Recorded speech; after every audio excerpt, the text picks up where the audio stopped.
저 또한 지난 20년간 수많은 고객을 만나면서 얼마나 많은 컴플레인을 받아봤겠어요. 짜증도 받아보고 내가 동네 북이냐 막 이런 생각이 들 정도로 정말 많은 짜증을 받아봤는데, 처음에 좌충우돌 시행착오 거치면서 저만의 방법을 터득했습니다. 그 방법을 알려드리도록 하겠습니다. 이 방법을 쓰시면 장기적으로 비즈니스에도 도움이 되고 상대방도 짜증이 풀리고요, 여러분들도 마음이 되게 좋아집니다. 그래서 일석삼조예요. 이 방법 꼭 써보시기 바라겠습니다. 많은 분들이 어떻게 상대하고 있느냐, 안 봐도 뻔합니다. 대부분 사람들이 두 가지 스텝을 따르게 되어 있습니다. 첫 번째는 짜증을 딱 받았을 때 일단 방어 기제가 발동하게 됩니다. 상대방이 막 감정적으로 나오니까 나도 모르게 나도 감정적이게 되는 거죠. 그러다 보면은 마음속에 막 짜증이 나고, 내가 왜 이런 대접을 받아야 되지? 막 자괴감도 들고, 이거 내 잘못 아닌데? 내 잘못이 아닌데 내가 사과를 해야 되는지, 막 이런 거에 대한 의문도 들고, 그런 걸 떠나서 이 상황 자체가 너무 힘들기 때문에 그냥 짜증이 나요. 조금 경험이 쌓이신 분들은 여기서 두 번째 모드로 변하게 됩니다. 내가 감정적으로 대하면 안 되겠다. 왜냐하면 상대방이 감정적이기 때문에 나는 여기서 논리적으로 대해야 되겠다.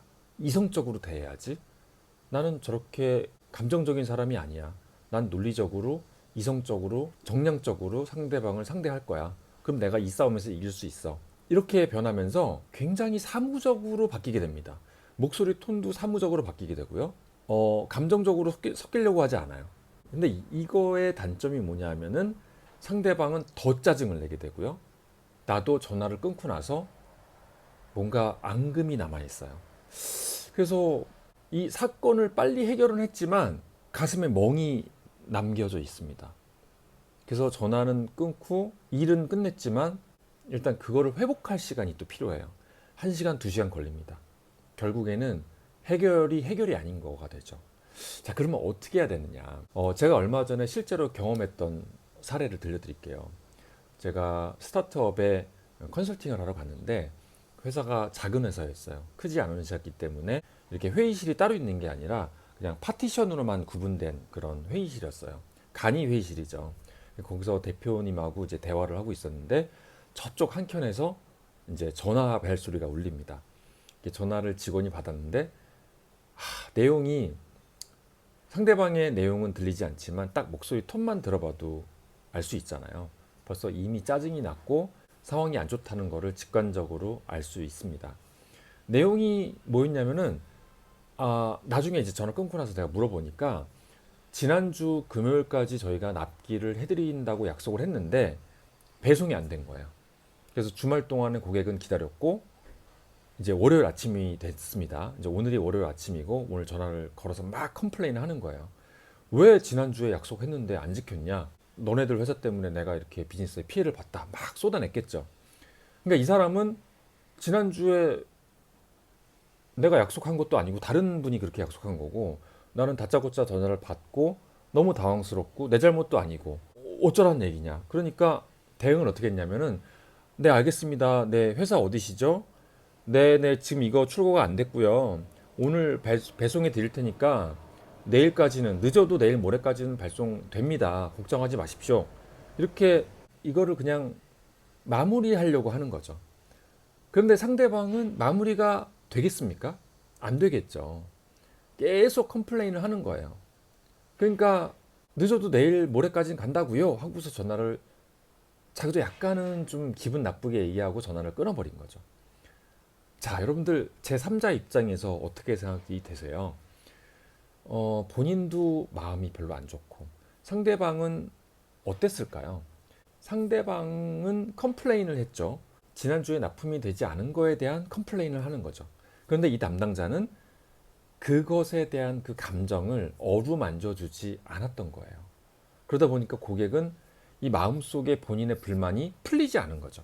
그런데 이 직원은 계속 반복적으로, 자, 내일까지 간다니까요. 내일 모레까지 늦어도 간다니까요. 그럼 됐죠? 이런 식으로 반응하는 겁니다. 그러니까 틀린 말은 아니었고 그렇게 해서는 안 될 말도 아니었고 그렇게 잘못 대응한 것도 아니에요. 하지만 베스트는 아니었던 거죠. 고객이 화난 그 짜증냈던 그 본질에 대해서 어루만져주지 않았던 겁니다.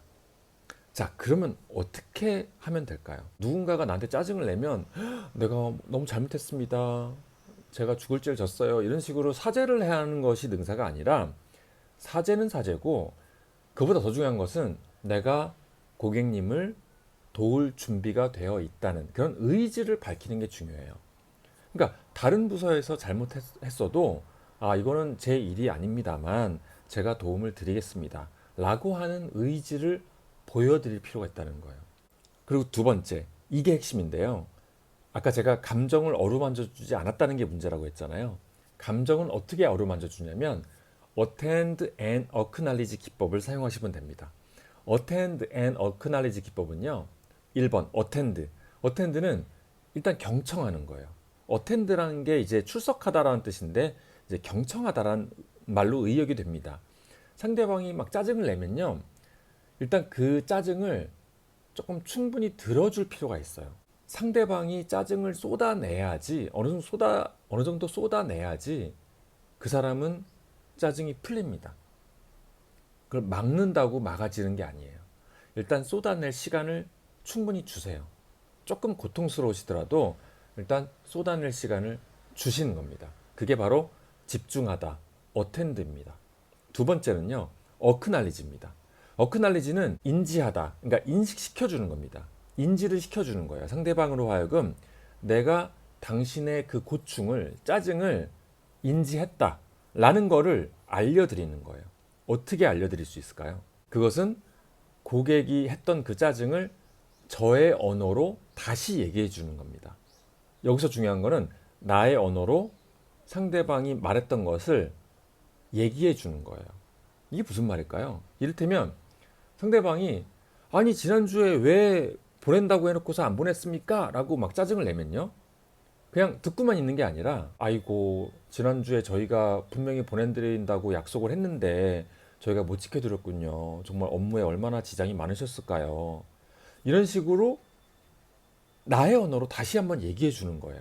이때 말할 때 말하는 톤이 중요합니다. 말하는 톤이 그 사람을 이해한다는 듯이 얘기를 해야지 그냥 빈정대면서 얘기하면 마치 놀리는 것처럼 들릴 수가 있어요. 무슨 말인지 아시겠죠? 그래서 나의 언어로 얘기하는 겁니다. 똑같이 따라한다는 뜻이 아니라, 뭐 이를테면 여러분들 호텔에 이제 투숙을 했는데 막 머리카락이 막 많은 거예요. 그래서 막 컴플레인을 합니다. 아니 무슨 이 특급 호텔에서 이렇게 머리카락이 나오는 게 말이 됩니까? 이거 너무 심한 거 아니에요? 막 짜증을 냈다고 쳐봐요. 그러면 여러분들이 네, 방 바꿔드릴게요, 바로 해결책을 제시하는 게 아니라 정말 죄송합니다, 입실하시자마자 머리카락이 발견됐다는 말씀이시죠? 혹시 다른 거는 없으셨습니까? 라는 식으로 상대방이 짜증을 낸 거를 나의 언어로 다시 한번 확인해 주는 게 중요해요. 이게 왜 중요하냐면 그래야지 고객은 저 사람이, 상대방이 내가 짜증내는 것을 충분히 이해하고 알아들었고 경청했구나라는 것을 그제서야 인지하게 된다는 뜻이에요.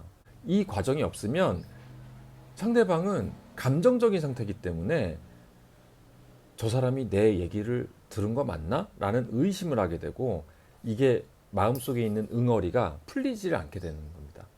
그래서 해결책만 논리적으로 그냥 제시하거나 해결해 주는 게 중요한 게 아니라 상대방의 마음을 어루만져 줘야 되는데, 그 어루만져 주는 법은 어려운 게 아닙니다.